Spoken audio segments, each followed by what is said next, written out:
Айтыңыз, сіздер мына көшет тазалығына жауап бересіздер, иә?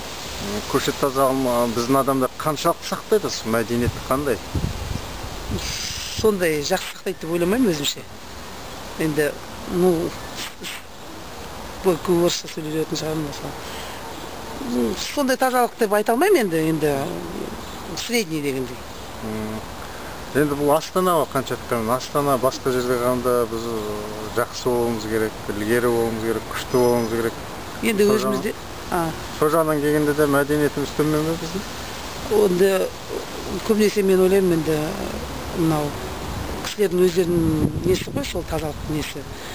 Если кісілер бәрі өздері сондай жақсы нетсе, тазалық болушы еді. Потому что все-таки біз Астана енді қаласы бәр жерде үлкейіп, бәр жерде көрініп отыр ғой, елбасымыздың арқасында. Сізден сұрап отырғанымыз, мына көшедегі бүкіл адамдардың тастап кеткен темекісі бар, қағазы бар, лақтырып кеткен сағыздары бар. Сіздер жинайсыздар.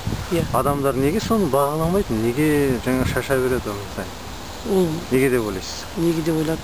Білмеймін, енді өзімше, енді үйде тазалық сақтайтын адамдар далада да сақтайды деп өзім ойлаушы едім, но білмеймін неге оны сақтай қоймайтынын. Оны айта алмаймын. Если олар жақсы өздері үйдің тазалығындай тазалық болса, Астанамыз таза болушы еді. Жақында сана сағыз тастап кеткендер, шайнап жүріп, соларды апарып бір тәулікке жауып тастап, сондай бір шара өткізді. Сол дұрыс деп ойлайсыз ба? Дұрыс. Сондай көбірек болса, вообще ол жақсы болушы еді. Кейбір қорғаушы деген бір ұйымдардың мүшелері шығып айтып жатты, бұл адам құқығын таптау дұрыс емес. Жоқ, ол дұрыс емес, наоборот, ол дұрыс нәрсе. Если сондай көбірек болса, ондай жақсы болушы еді, сондай тазалық болушы еді деп ойлаймын өзімше. Біз өзіміз шетелмен салыстырсақ, біздің деңгейіміз қандай? Шетелмен салыстырғанда, енді өзімді шетелдерде болып көрдім, сондай. Енді айта алмас едім, енді бұлай жақындырғанда, если кішкене кісілер мынау жаңағы сіз айтқан, сіз қойған сұраққа неткенде жаңағы шыққан қалай айтшы еді? Жақсы болушы еді, но білмеймін оны, айта алмас едім. Көбінесе өзім шетелде болып көргем. Сонда оларда жақсы, бізде онша жақсы болмай тұр ғой. Иә, оны если кісілер жаңағы сақтауды дұрыстап, жаңағы нелерді нетсе, қалай айтшы еді? Жаңа сіздің айтқан сұрағымды өзім қоғылышып кеттім бе, нәрсені күттім. Дұрыс сақталса, если бәріне нетілсе, болушы еді. Но оған дейін, по-моему, еще кішкене аздау тәрізді. Соны не істеуіміз керек, сонда мәдениет болу үшін көшет тазалығын сақтау? Не істеу керек деп ойлайсыз?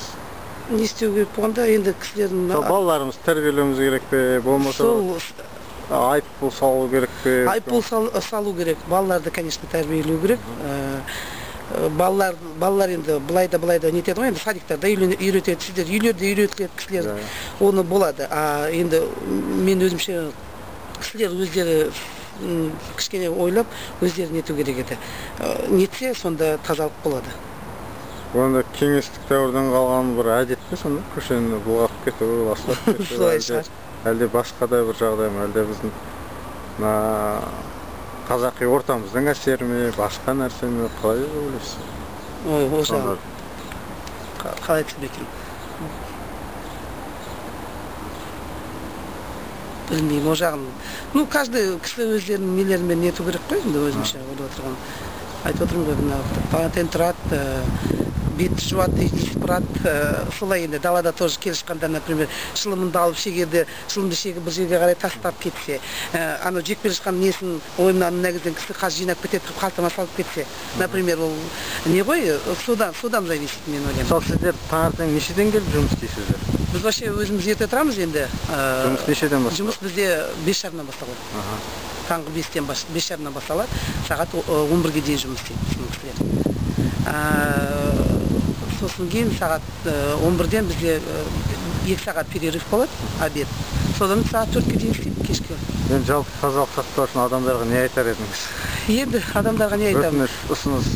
Өтінішім сол көп андай баклажкалар, шылымның нелерін тастамаса, анау окурктарын, сосын кейін анау қағаздар, анау баклажкалар, су ішіп кететін, сол урналарға қайта тастап кетіп отырса, сонда кішкене болса да тазалық болушы еді біздің тазалығымыз Астанада. Рахмет сізге. шықты.